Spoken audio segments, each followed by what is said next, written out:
Up next is Dick Hart. When I first met Dick, he was well known for the bumper sticker, "If you don't know Pearl, you don't know Dick." To follow into that, an equally well-named talk. Good morning. My name's Dick Hart. I'm going to give a talk around emerging technology we call Identity 2.0. But before I talk about this simple, secure, and open, which I'm sure all of you noticed from your key tags, technology, I'm going to define the problem, which is, who is a dick on your site? So you may know who I am, but how do you know it's me and not one of these other dicks that you probably all know about?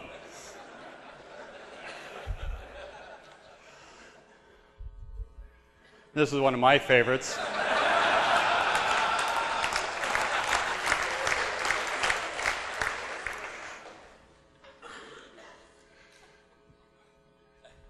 And he's got his own action figure now. So you can pick out, which dick out of all those is me, but then once you've got that, I am a Gemini, so which one of me? We all have many personas, and women have been masters of different personas as they wear different outfits, have different hairstyles, wear different accessories, wear different makeup. And a good example of this, depending on how you define good, is Madonna, who, is wife, mother, athlete, but definitely a performer who has had many different personas over the years of her long history in her career as a singer, and sometimes even, an actor. But some people have multiple personas at the same time. Actually, my name is Austin Powers. It says here, name Danger Powers. No. Danger's my middle name. Dr. Evil. Fat bastard. Would you like a schmuck and a pancake? Who are you? I'm you 10 minutes from now. That one's my favorite. So how do we prove who we are in the online world? Who is a dick on your site? Well, we often use username and passwords or some other shared secrets, but of course are not so secret if they're shared, which has led to a lot of phishing, farming, and identity theft issues. So I prove that it's me in the physical world with my driver's license. What about the online world? Where's my digital driver's license? And with the arrival of Web 2.0 and web services, how do I prove that it's me? And what if I'm running a rich client? Well, in many ways, this is just the tip of the iceberg because, how do you know really who a dick is? How does a site like Amazon know that I'm Canadian, that I live here, that I'm male, that I belong to these organizations, that I like open source, yoga, ultimate, racing, snowboarding, entertaining, that I like these movies, that I like these books, that I like this music, that these are my email address and these are my blogs? And how do I tell the Hyatt that I'm allergic to down feathers when I register? And how do I take my friends from Flickr and Orkut over to Tribe? But once we've solved all these problems and reduced the friction of moving around, these attributes about yourself, we have another problem, which was highlighted in 1984 in Kafka's The Trial, the potential privacy invasion by sites. Sure, they've got privacy policies, but what are the terms and conditions? When was the last time you read that? And what can the site do with the data? How do we have enforceable privacy policies? And how do we have the appropriate granularity? Example, my birth date, puts me in this age range, makes me Gemini over 21, over 25. How do you have the appropriate disclosure where I'm only disclosing the attribute I want to disclose and not my entire birth date? So to summarize the problem, you've got to find out who is a dick on your site and protect your privacy. So what's the solution? Well, first a little history, and I'll start a little bit of my history. I had a company where we worked with Pearl, and we had 1 million users a month moving through our website. And our partner O'Reilly had a lot of the same people moving through their sites. And to increase the registration on each of our sites, we wanted to make it easy for our partners' users, once they register on one site, to be able to just click a button to register on the other site. Well, I sold that company and decided I want to solve the problem of who is a dick on your site and founded Skip Identity. So let's look a little bit of identity management history. And so like most history, there's likely a bias, so this is my story. So to start off with, in the 80s, we had Identity 1.0, which was X.500, directory services. It was standardized in ITU and ISO, the Directory Access Protocol, DAP. It was full-featured and heavy, and in the 90s, the kids crowd, keep it simple, stupid, wanted something lightweight, a lightweight directory, LDAP, which was standardized in IETF and led by one of the pioneers at the time, Netscape, and it evolved through a number of iterations and was widely deployed. And Microsoft liked it and, of course, did the embrace and extend and created Active Directory. And for consumers, they created something called Passport, which didn't do quite so well. Well, enterprises were automated. They had a proliferation of applications, and provisioning and deprovisioning sometimes took days or even weeks. Through corporate acquisitions, they ended up with multiple directories, which led to meta-directory, virtual directory technology, still all a domain-centric model. But what happened is you get into multiple domains and there's resources shared between domains. Well, federation technologies emerged what I call Identity 1.5, and SAML being the key piece in that, the security assertion markup language, which created a common token to move between domains, which Liberty Alliance adopted as they were reacting to Passport, and Shibboleth uses for in higher education. And it requires trust between sites. So let's define some of the federation terminology. We've got an identity provider, and this is who has the identity data. And we've got a relying party or service provider that wants the identity data. And it works well in a hub and spoke model where we either have the identity provider in the center surrounded by the service providers, or we've got the service provider in the center surrounded by a bunch of different identity providers. So how does it work? Well, here I am down with my computer, and I've got the relying party and the identity provider. I get my token from the identity provider, give it to the relying party, and the two of them then may have a little conversation back and forth to hand out information. And in here, there's explicit trust between the identity provider and the relying party. There's a related technology called delegated authentication, which is quite a bit simpler, that Salesforce.com uses. And how it works is here I am on my computer, and there's Salesforce.com up in the sky, and here's my enterprise. I give my credentials to Salesforce.com, but they don't figure anything out. They just hand it down to the enterprise, which looks at them and figures out whether or not to let me in, if they tell Salesforce.com whether to let me in. And the credentials could be the corporate password, or some strong authentication like Secure ID, or a SAML token.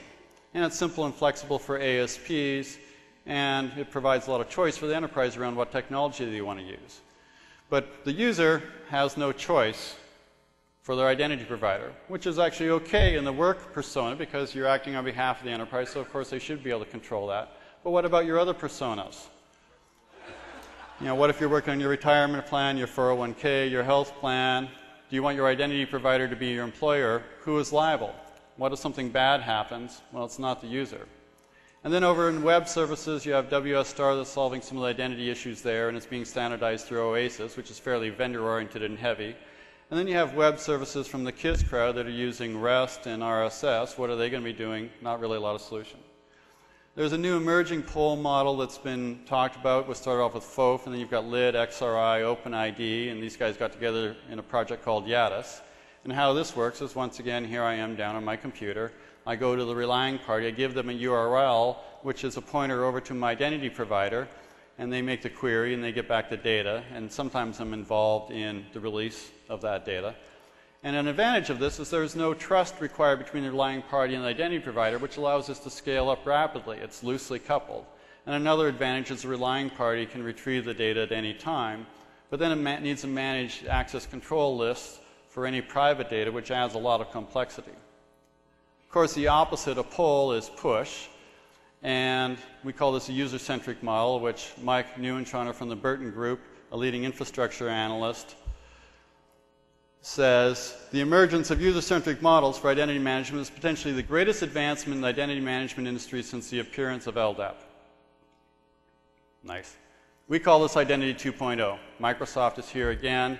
They have something called InfoCard, and when you go to a site that's enabled, you'd see a pop-up like this, which then allows you to go and select your info card. And they use WS Star, and they're going to be talking a lot more about that at Mix in a couple of weeks in Vegas. Recently, IBM and Novell announced support for Higgins, which is an Eclipse project. And over at Skip, we released Skip 1.0 in the fall of 2004. And we got a lot of feedback from a bunch of really smart people in the internet community. And they said it could be simpler, they wanted it more decentralized, they wanted an open standard. So we have a BOF that we call Digital Identity Exchange, DIX, that's at the upcoming ITF in Dallas in a couple weeks. We're pretty excited about that. Should be quite interesting given how emotive identity is. But today I'm going to be showing you some SCIP 2.0 technology. So we went live with skip.org last night, and this interesting company, Ning, went and grabbed the technology and created a working member site in just 12 minutes. Now I'd say that made it a lot simpler. So if you go to SCORE, you'll see up in the top corner here a prompt for your home site, and you type that in, and you click the button, and you move over to your home site, which asks you to release some information. When you release that, you come back into SCORE, and you can see that now I'm logged in. And if I were to log out, then the screen would look like this, and you can see that a smart member site remembers my home site, so I don't have to type it in again in the future, just the first time I go to that site. And so how this works is here I am again at my computer, and I'm going up to the member site. This is a relying party. This is a site that wants my data. And I give it my home site if it doesn't already know it. And then it goes and sends a request through my browser over to my home site. My home site is my identity provider. This is where my identity is stored. This is where I authenticate. I go and I interact with it and let it know what I want to do, which persona I want to do, and then it sends that information over to the member site. And another key aspect in here, once again, there's no trust between the home site and the member site, which enables us to scale up. And all of this works with existing browsers. You don't have to put any software on the client. But if you do want to, we've created an extension for Firefox. This is stuff that's just demo right now. And you can see that instead of having to type in your home site, it has figured it out. And when you click on the button, your Firefox extension just pops up and asks you which information you want to release. And when you release it, you're logged in. So essentially what we've done is we've taken the home site from being up in the sky and moved it down onto the machine as a personal home site. And so your data just moves directly from your computer up to the member site. We have an interesting feature we call if available. And so when you go to a site like this, it's asking for lots of information. Well, what if you didn't have all that data? You'd see all these blank fields in the bottom. Well, if the member site set the if available flag, rather than seeing these blank fields, you would just see this. And this allows a member site to go and ask for lots of data that the user might have without worrying about overwhelming the user with a whole bunch of empty fields. Another feature is something we call notifications, so that when a member site asks for data, it can provide a URL to go and have that data sent to you if it changes in the future. So here I am in the home site, and some of this data changed, and I can go and pick which one of these sites I want to send that data to. And so what happens, that home site sends that data to the sites that I selected. So the site gets the data when it changes, and the user has choice on releasing that data and to whom. So you can see most of this at our booth this afternoon, but the rest of this stuff takes a little bit of pixie dust and isn't quite there yet. So here at the home site, you can see that you're being prompted for an email address, but it hasn't been verified. You click on the button, you go to a site, say, potentially like VeriSign, that would verify your email address, and now you'd have this verified email address that you could hand out on the site. So now you've got a reusable claim, so that every time you go to a site and they want a verified email address, you can provide this verified email address. You don't have to go through that little email verification loop. And in this case, VeriSign is an identity provider, or what we call an authoritative site, which is quite different from a home site. So let's see how this works. We have the claim acquisition mode here, the sites you're familiar with, and now we have over here an authoritative site, and the claim moves from there over to the home site. And notice that there's no trust between the authoritative site and the home site. And then later, when you go to the member site, you can take that claim and give it over to the member site. Now, of course, the member site needs to trust the authoritative site in order to trust and do anything with that claim. And we've got now a separation between the acquisition and the presentation of that claim, which provides a lot of privacy advantages. And of course, you can have many authorities. Not only could you have, say, VeriSign verifying your email address, but SCORE could be talking about your SCORE reputation, eBay, your eBay reputation. SCIP could be saying that I'm an employee at SCIP and I'm the CEO, or you could have the government of Canada saying that I'm a Canadian citizen. So we've got stuff around web services and privacy management, and you can learn more about our emerging Identity 2.0 technology at skip.org, or see our vision at Identity 2.0, or you can come see our CTO, John Merrill's talk about SCIP 2.0, emerging technology tomorrow at 4:20 in Molly AB, which is not in this room, but over here in this room. And you can see a demo at our booth this afternoon, or you can talk to any of the people that are from Skip that are here at the conference. And together, we can create an Identity 2.0 solution that lets you know who's a dick on your site and avoid the nightmare of 1984 and Kafka's trial.